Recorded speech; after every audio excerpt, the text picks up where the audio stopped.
The sun was sinking low over the red hills of the Arizona Territory, painting the land in shades of blood and fire.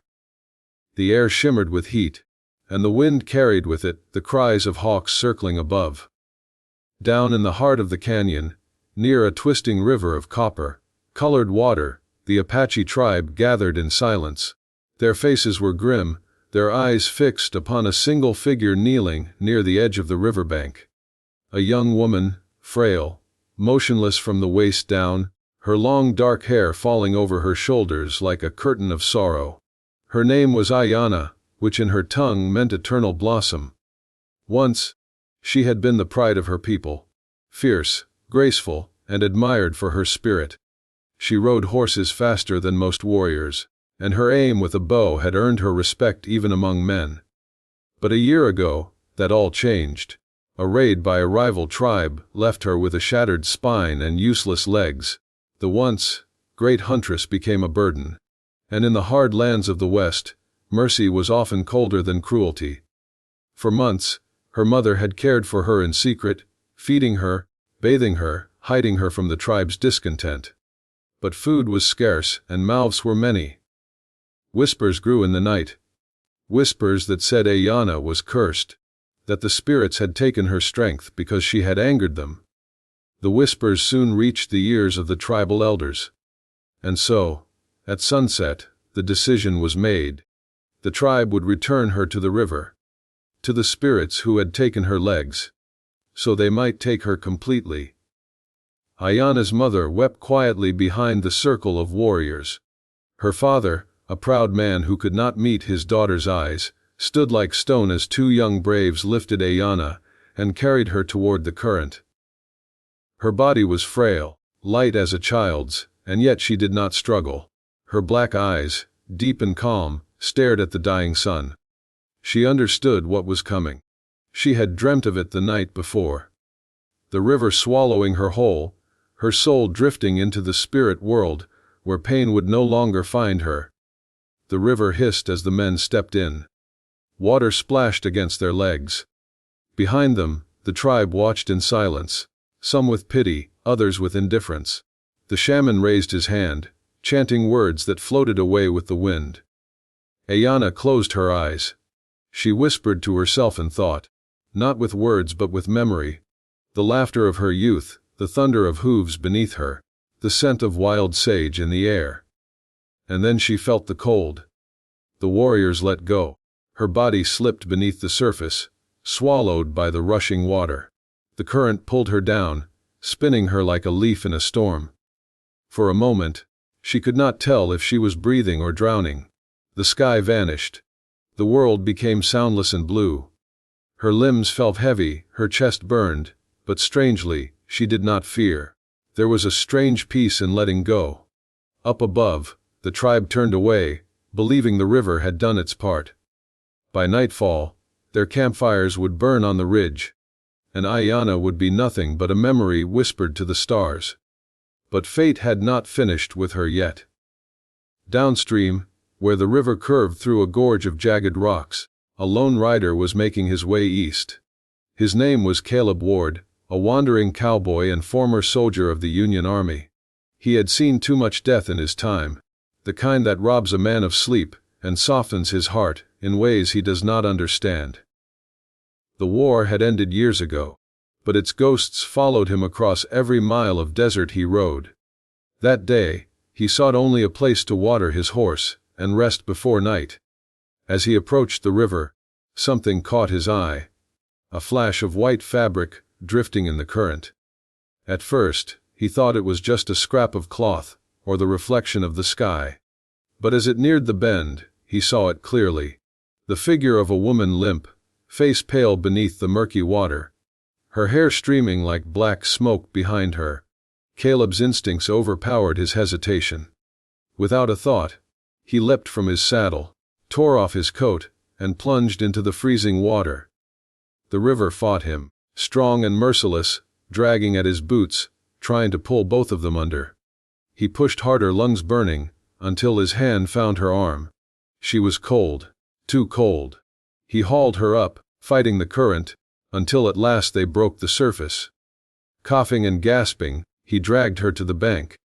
The woman's body was still, her lips blue, her eyes closed. Caleb turned her gently, pressing his ear against her chest. A faint heartbeat, slow, fragile, but there, she was alive. He laid her on the grass, pushing the wet hair from her face. The marks of paint on her skin told him she was Apache, one of the tribes that still roamed the frontier hills. He looked up the river, where smoke rose faintly from a distant ridge. They must have been the ones who threw her in. But why? He did not yet know that the woman he had just pulled from the river was considered cursed among her own people, or that Satan in her would set in motion a chain of events that would test the limits of compassion, loyalty, and forbidden love on the unforgiving frontier. As the last light of day faded, Caleb carried her to his camp, wrapping her in his blanket. The fire crackled beside them, and the stars began to appear above the darkening cliffs. The woman stirred faintly, her lips parting as if to speak, but no sound came. Caleb did not know her story, nor could he guess the pain that had brought her here. But he had saved her life, and by doing so, unknowingly, had bound his own to hers. The night grew colder, the river whispering its secrets to the stones below. Somewhere in the shadows, the spirits of the Apache watched, and the wind carried their warning across the canyon. What has been cast away by the tribe shall return to them, changed. The dawn broke cold over the canyon, the river still whispering beneath the thin veil of morning mist. Caleb Ward sat beside the dying embers of his campfire, staring at the woman he had dragged from the current the night before. Her body was wrapped in his coat, her face pale and still as carved ivory. The only sign of life was the faint movement of her chest as she breathed. He had not slept.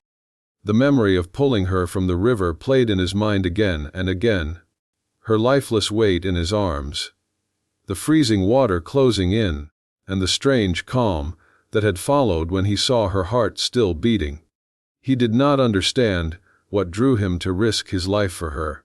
Maybe it was habit, the soldier's instinct to save whoever could still be saved.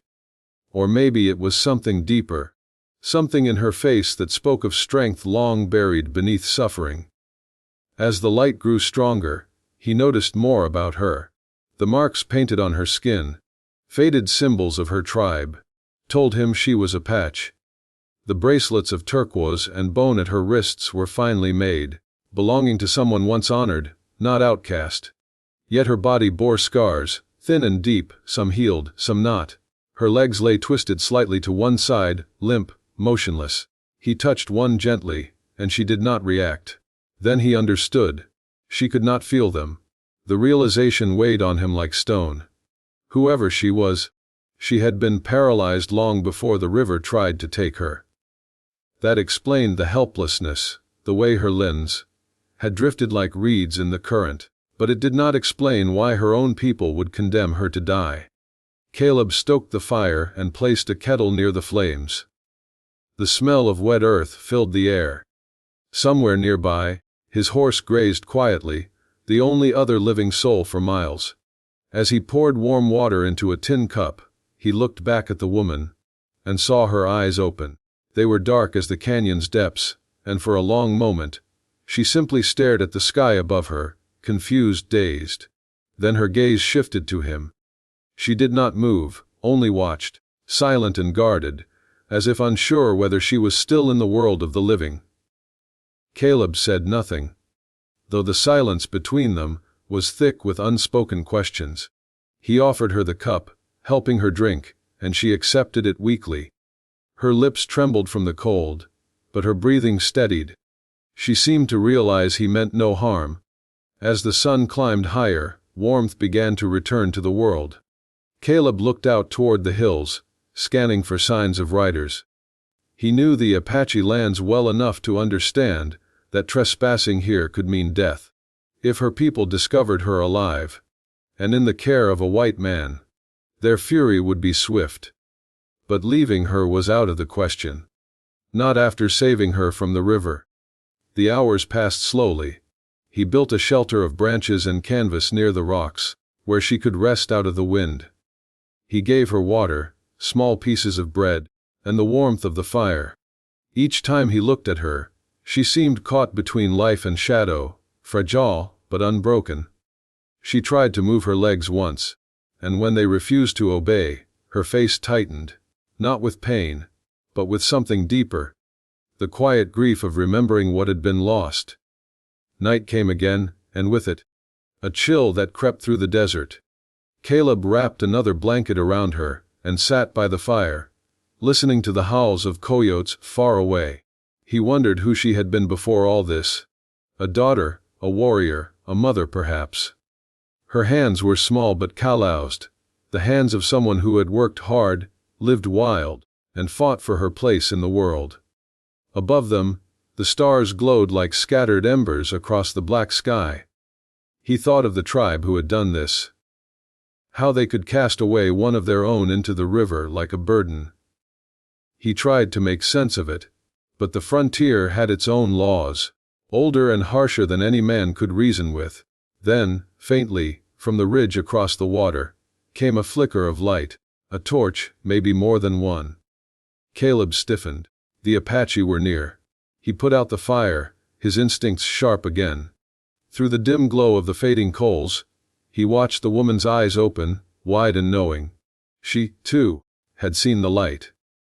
She seemed to understand that her people were close, and that they were not looking for her to bring her home. They would come to be sure she was gone, that no spirit or man had undone their will. Caleb waited until the light vanished behind the ridge. Then he turned his attention back to her. She lay still, her face unreadable, but there was a strange calm there. Not fear, not relief, something else entirely. The river had tried to claim her once. Now, the desert itself seemed to hold its breath, waiting to see if she would be taken again. At dawn, the light returned. This time, it was not a torch, but the rising sun, painting gold over the cliffs. Caleb prepared to move. He made a rough litter from his spare canvas and saddle frame, tied it behind his horse, and lifted her carefully onto it. She winced, though she made no sound. Her eyes followed the horizon, where the land stretched endless and empty. He did not know where he was taking her. Only that he could not stay here. Somewhere beyond the hills, he knew of an abandoned mission, a place with water and walls where she could rest in safety. That would be their destination. As they rode out, the river shimmered behind them, calm and deceptively peaceful. It looked innocent, as if it had never swallowed a soul. But Caleb knew better. He looked back once, at the trail of broken reeds where he had found her, and a chill ran through him. He did not know it yet, but the act of saving that woman would soon stir both men and spirits alike. Her people would come hunting for what they believed lost. And the cowboy who had defied their judgment would become part of a story far older than himself. The wind rose, carrying dust and whispers across the canyon. The woman, wrapped in his coat, closed her eyes again, her face turned toward the morning light.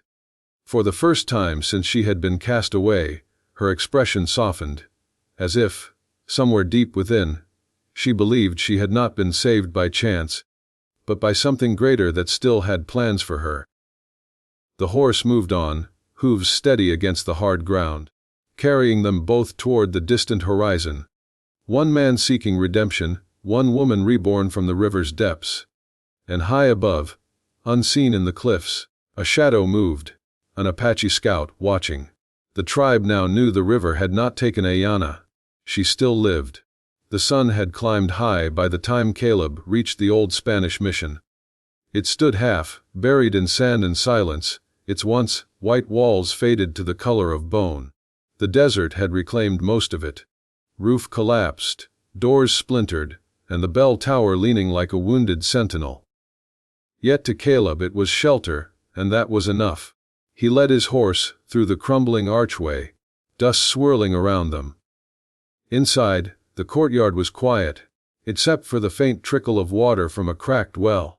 He laid Ayana gently on a bed of dry straw near the wall, where the shade was deepest. She was feverish again, her breathing shallow. Days on the trail had drained what little strength she had left. Caleb gathered what supplies he could. The mission's storeroom still held a few remnants. Old pottery, scraps of cloth, a rusted cross on the wall. He cleaned her wounds as best he could, boiled water, and used strips of his own shirt for bandages. She watched him in silence, her eyes following his every movement. Though she could not speak his language, something in his patience seemed to ease her. Time moved slowly inside those walls. The days were dry, the nights bitterly cold. Caleb built fires each evening, their light flickering against the cracked stone, casting long shadows that danced across the ruins.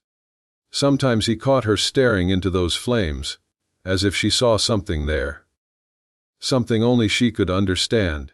It was on the third night that the memories began to return to her. She remembered the voices of her people. The council fire, the shaman's chant, the look in her father's eyes as he turned away. The pain of being carried to the river came back to her like a nightmare she could not wake from. But there were older memories too, gentler ones, laughter among the women, the thrill of galloping across open plains, the pride in her chest when her arrow struck true. And then, the fall. The raid that changed everything had come during a thunderstorm. She had fought to protect a child, her cousin's son, as enemy riders swept through their camp. A blow from a club had struck her down, and when she awoke, she could no longer feel her legs. In the weeks that followed, she had prayed for healing, for a sign from the spirits. But none came. Her tribe grew restless, whispering that the spirits had cursed her. The medicine man had declared her broken, not just in body, but in soul. Now, lying beneath the ruined mission's roof, she wondered if the river had been meant to end her suffering, or to deliver her into a different kind of test. Caleb, though he knew nothing of her thoughts, began to see something in her eyes that told him she was waking, not just from the near death she'd endured, but from something far older, a grief that ran deeper than the wounds on her body. Days turned into a fragile rhythm. He hunted small game in the mornings and returned before the heat grew unbearable. Each evening, he would find her watching the horizon, her gaze fixed somewhere far beyond it, as though she were waiting for something, or someone. But far across that same horizon, the Apache scouts were closing in. The young warrior who had seen them by the river, Tony, had returned to his people with the truth. The paralyzed woman still lived, saved by a white man. The elders met under the red cliffs and declared it a sin against the spirits. They believed that by surviving, she had drawn a curse upon them. Crops would fail, hunts would falter, and sickness would come if she were not found and returned to the river once more. And so, a hunting party was formed. By the fifth night at the mission, Caleb began to notice signs. Tracks in the sand that were not his own. A broken branch near the well. Once, while collecting wood, he found the faint imprint of moccasins in the dust behind the ruins. Someone was watching. He said nothing. There was no one to say it to. But he began to prepare. He packed his few belongings, refilled his canteen, and made ready for the possibility that they would have to leave at dawn. Inside the mission, Iana slept uneasily. In her dreams, she saw fire. The glow of torches against the riverbank, faces twisted in judgment, her father's hand raised as the warriors carried her to the edge. But this time, when they let go, she saw another image. A man diving into the water after her. His arms breaking the current, pulling her from the darkness. She saw his face clearly now. The same one who sat beside her each night in the ruined church. When she awoke, the moon was high, the fire nearly out. Caleb sat with his rifle across his knees, listening. The silence outside was too perfect, the kind that only comes before danger. Then, from the ridge above, came the soft, unmistakable sound of a horse. He rose, slow and careful, and stepped to the doorway. The night wind carried the scent of smoke and something else. The faint rhythm of drums. In the distance, flickers of light moved through the desert, weaving between the rocks. They were not stars. The Apache were coming. He returned to her side. She sensed it instantly, her eyes searching his face. He didn't need to speak, she already knew. There was fear there, yes, but also something calm. The look of someone who had already faced death once, and was no longer afraid of it. Outside, the drums grew louder. The echoes of chants rose through the night air, ghostly and rhythmic. Caleb tightened the strap on his rifle, his mind sharp. He knew the Apache way. They would not attack immediately. They would wait, circle, study. The hunt was sacred. Hours passed, and the moon drifted west. Then, silence again. The stillness of predators before they strike. Inside the mission, Ayana's breathing steadied. The fever that had haunted her began to fade, replaced by something else, resolve. Her spirit, once crushed beneath despair, began to stir. She had been cast out by her people, condemned by their fear. But now, as the firelight danced across the walls, she realized that surviving was not defiance of the spirits. It was their will. She was alive for a reason. Outside, in the darkness, shapes moved among the ruins.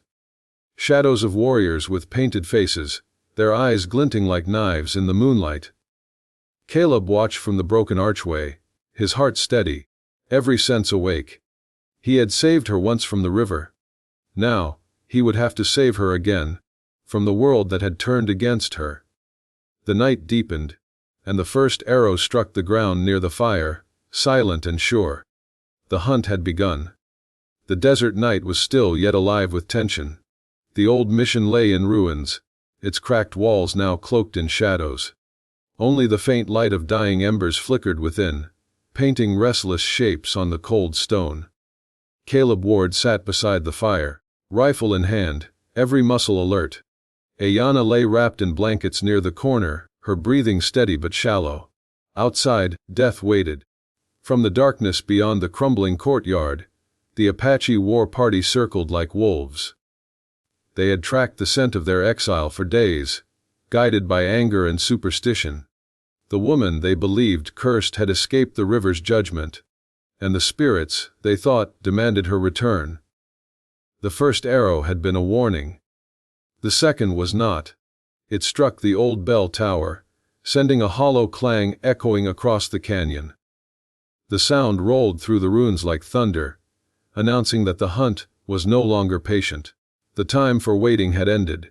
Caleb extinguished the fire with his boot and crouched low. The shadows moved around them, quick, silent, calculating. He scanned the ridgeline beyond the wall. The moonlight caught the faint glint of steel, a tomahawk's edge, and then another. The Apaches were closing in. Inside, Ayana stirred, her eyes open to the chaos of shadows and movement. She could not rise, could not run. Yet there was no fear in her face, only a strange calm, as if she had already accepted the night's outcome. She watched as Caleb moved, quiet and deliberate, checking his rifle, reloading, readying himself for the inevitable. Then, the attack came. The first warrior vaulted the wall, silent as the wind. Caleb fired once. The gunshot cracked through the night, echoing across the valley. A shadow fell. Another followed, crawling through the rubble, a knife glinting in his hand. Caleb turned, swung the butt of his rifle, and struck him down. The air filled with smoke, dust, and the sharp scent of gunpowder. The old mission had become a battleground, its stone walls sheltering 2 lost souls against a storm of vengeance. But numbers would always win against will. More shadows crept from the dark, scaling the walls, closing the circle. Caleb knew they could not hold the mission much longer. He turned to the woman, his mind racing for escape. There was a path, narrow and treacherous, through the rear of the ruins, leading down toward a ravine. He had noticed it days ago while searching for water. If they could reach it, the rocky cliffs might conceal their trail. He slung his rifle across his back and lifted Ayana into his arms. She was weightless, fragile, as though she were made of feathers and sorrow. The sound of war cries rose behind them, sharp and furious. Arrows thudded into the walls. He ducked low, running through the collapsing archway, as dust rained down around them. The night became a blur of motion. Torchlight flashing through the ruins, the roar of pursuit echoing behind. Ayanna felt the thunder of his heart against her chest, each beat driving them closer to survival or death. They reached the edge of the ravine. The drop below was steep, a tangle of rocks and thorny brush. Behind them, voices shouted in Apache, curses, rage, grief twisted into war. Caleb set her down gently and looked for a way down. There was none but the steep incline itself. He tore a length of rope from his pack and fastened it to the old stone beam that jutted from the mission wall. Then, with her secured to his chest, he began the descent. The rope burned his palms, the rocks scraping his boots as he lowered them inch by inch. Dust filled the air. Above them, the Apaches appeared, torches raised, their faces painted in red and black. Arrows hissed past, one striking the stone just beside Caleb's head. He didn't stop. His muscles screamed, the rope frayed. But at last they reached the bottom. The canyon below was silent, the only sound the river, whispering, somewhere in the distance. The same river that had tried to claim her life. It felt like a cruel circle, a destiny pulling them back to where it all began. Caleb moved through the rocks, keeping low, his breath ragged. The moon guided them, its pale light glinting off the water ahead. They reached a small alcove beneath an overhang, hidden from sight. He set her down gently and collapsed beside her, his body trembling with exhaustion. For a long time, neither moved. The distant chants faded, replaced by the sigh of the desert wind. Ayanna looked toward the river, its surface shimmering under the moonlight. In that reflection, she saw herself, the broken body that had been thrown away, the life that had been denied her. But beside her, she saw something else, a man who had defied death twice to keep her alive. She did not understand his world, nor he hers, but the boundary between them had already begun to fade. In the silence, an unspoken truth took root, that survival had bound them tighter than any vow. As dawn approached, the horizon blushed with light. Caleb gathered what little they had left and prepared to move again.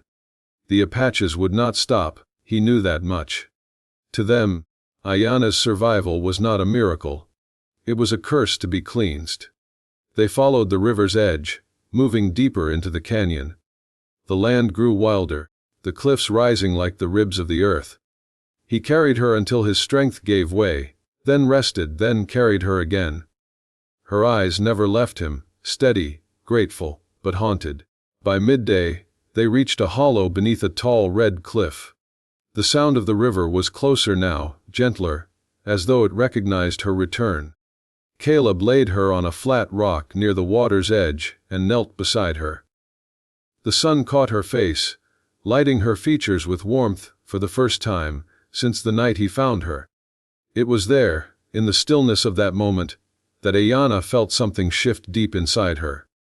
Not in her body, but in her spirit. She had spent so long believing she was cursed, abandoned by the spirits, unworthy of life.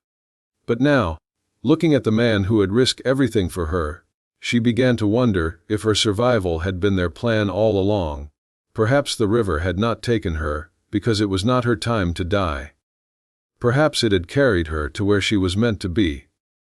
High above, the circling hawks cried, their shadows crossing the canyon floor. The desert stretched endless and bright before them, but danger still lingered behind. The Apaches were still out there, hunting, not just for her, but now for the cowboy who had dared defy their judgment. And as the sun began to fall once more, Caleb looked toward the horizon, where dust rose faintly in the distance. They were coming again. The chase was not over. The sun burned high over the desert, relentless and merciless. The air shimmered with heat, and every breath came dry as dust. For 3 days, Caleb Ward had led Ayanna through the twisting canyons, following the river's edge as it cut through the wilderness like a scar. His clothes were torn, his skin blistered, his strength nearly gone. But still, he did not stop. Behind them, the Apaches followed like ghosts. He had not seen them since the night of the attack. but he could feel their presence in the silence that stalked the wind. Every broken twig, every shift in the shadows seemed to whisper that they were close. Ayana lay on a makeshift stretcher lashed to the back of the horse, her body weak but her eyes alert. She had not spoken a word since they fled the mission, yet something in her had changed. She no longer looked like the woman who had been cast into the river, no longer resigned to fate. There was a quiet fire in her now, a determination that glowed beneath her stillness. They reached the edge of a gorge, just as the sky began to darken.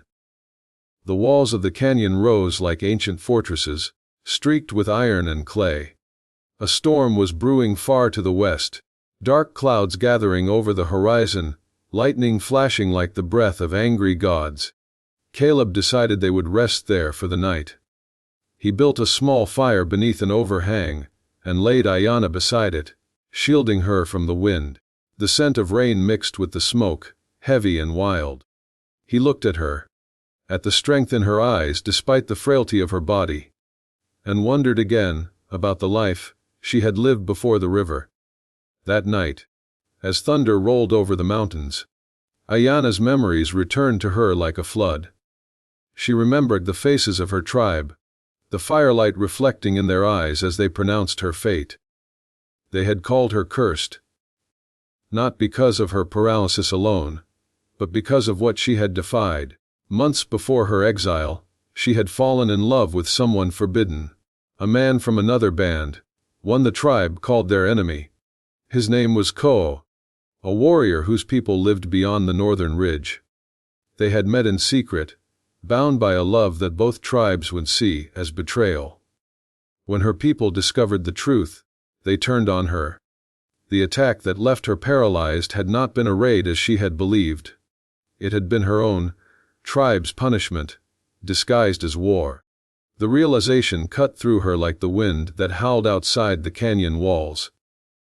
Her people had broken her body to cleanse her spirit, and when she did not die, they threw her into the river to finish what they had begun. As lightning split the sky, she stared into the fire, her face illuminated in its glow. She now understood the weight she carried, not a curse, but the memory of love that had defied her tribe's laws. She had been cast out not because she was weak, but because she had been too strong to deny her heart. Caleb knew nothing of this, yet something about her silence told him. She carried a truth too heavy for words. He watched her as the storm raged, feeling the strange bond between them deepen. Two lives broken by the world, finding strength in each other's survival. By dawn, the storm had passed. The world was clean again, the air cool and sharp. The canyon floor glistened with puddles of rain, and the river ran fast and bright.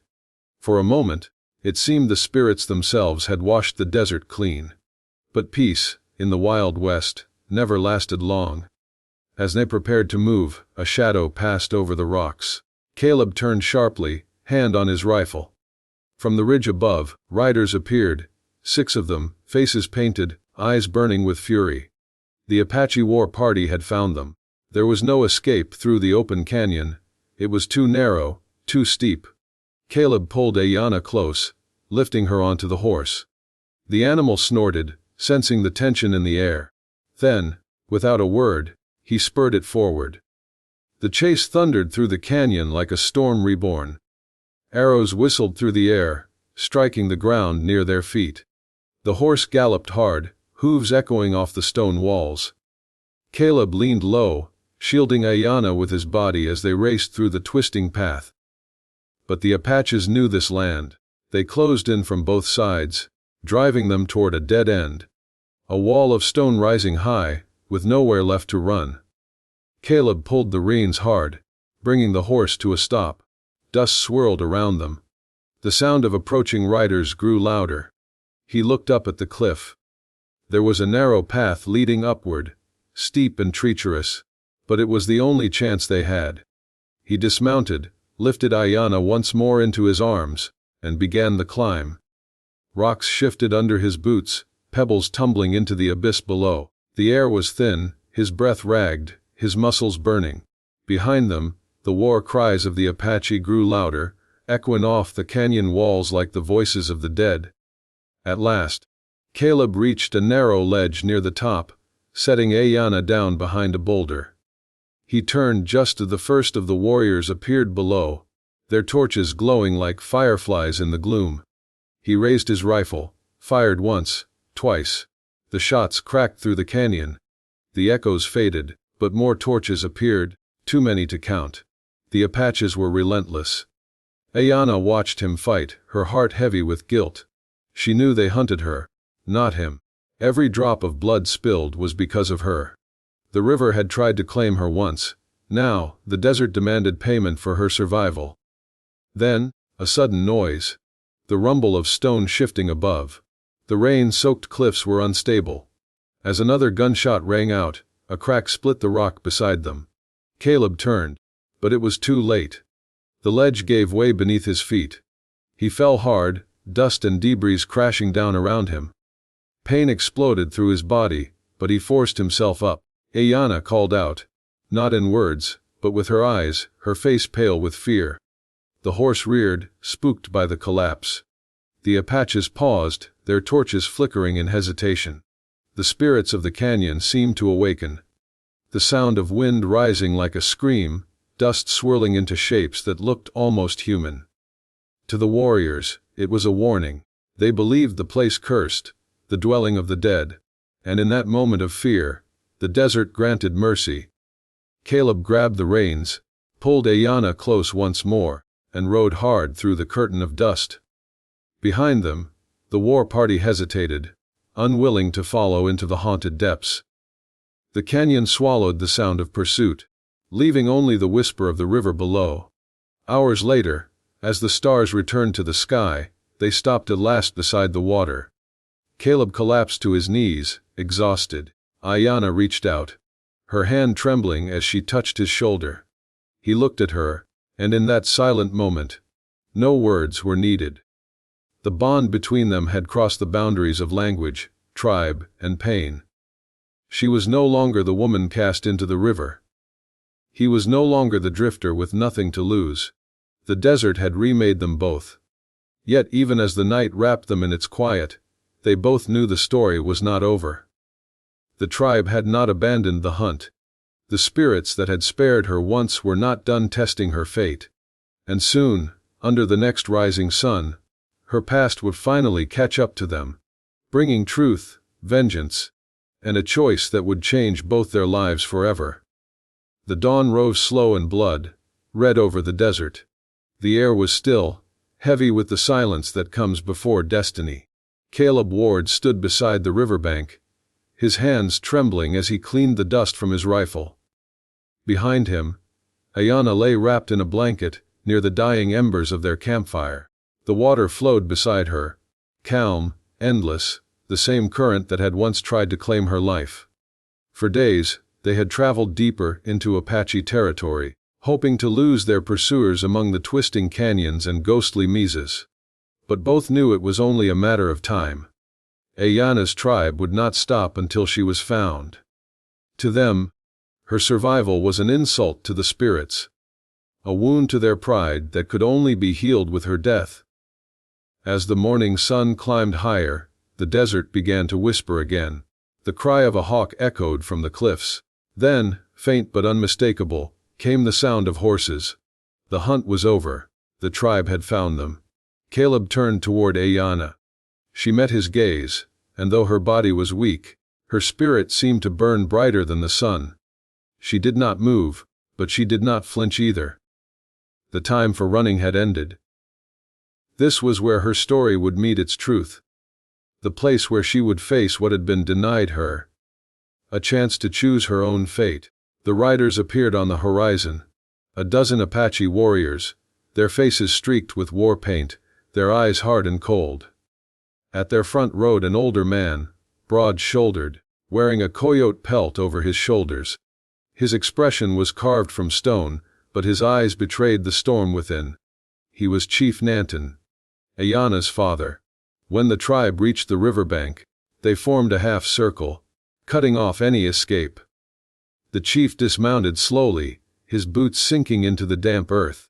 He looked at his daughter for a long time, the lines of age deepening on his face. For years, he had told his people she was gone, that the river had taken her spirit to the ancestors, yet now she lay before him, alive, breathing, unbroken. Iana's heart pounded like the rhythm of a war drum.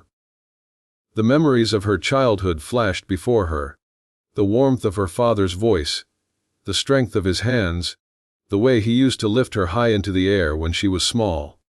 But that man was gone, replaced by a leader bound by law, fear, and superstition.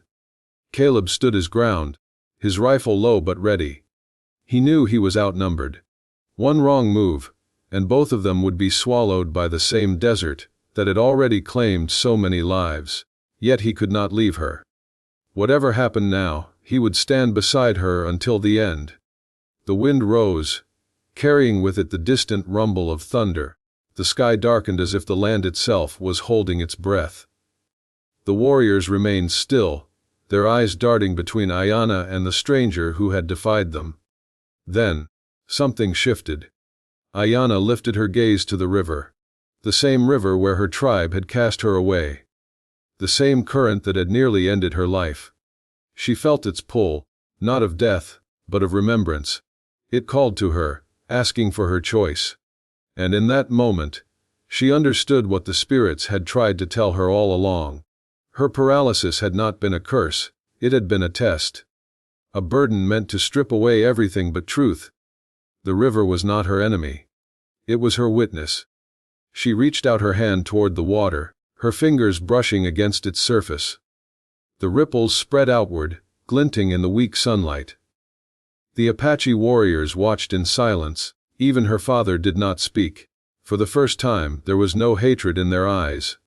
Only awe. Then a sound, sharp, cutting, the snap of a rifle being cocked. Caleb froze. From the ridge above, another figure appeared. A lone Apache scout, hidden until now.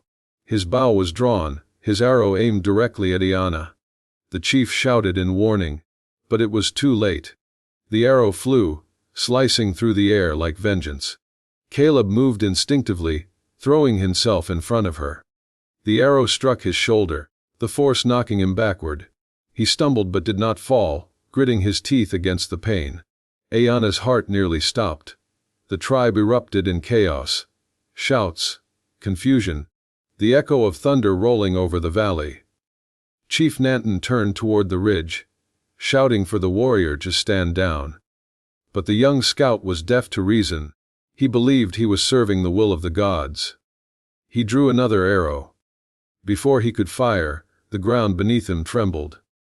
A crack split through the rock, and in an instant, the ledge gave way. The warrior fell, swallowed by the canyon below. The storm broke open, rain falling in sheets as lightning lit the sky. The desert itself had chosen its side. As the rain poured, Caleb collapsed to his knees, his blood mixing with the mud. Iana dragged herself toward him, her arms shaking, her body trembling with effort. She reached his side, pulling him close, her tears mingling with the rain. The storm raged around them, but inside that chaos was peace, a silence deeper than any she had known. Chief Nanton stepped forward, his eyes locked on his daughter. The sight of her protecting the man who had saved her life stirred things deep within him. The spirits, he realized, had not cursed her. They had spared her. To teach him. Slowly, he knelt beside her, pressing his hand to her head in a gesture both ancient and sacred. Then, without a word, he rose and signaled his men to withdraw. The warriors obeyed, vanishing into the curtain of rain one by one.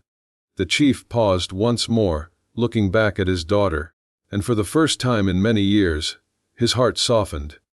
When the storm finally passed, the world was quiet again. The river glistened under the faint light of dawn. Caleb's breathing was weak, but steady. Iana lay beside him, her body exhausted yet unbroken. The sun rose through the mist, painting the land gold. Days later, travelers would find the remnants of their camp. A fire burned low, the marks of horses long gone, and by the river's edge, a single Apache necklace left hanging from a branch.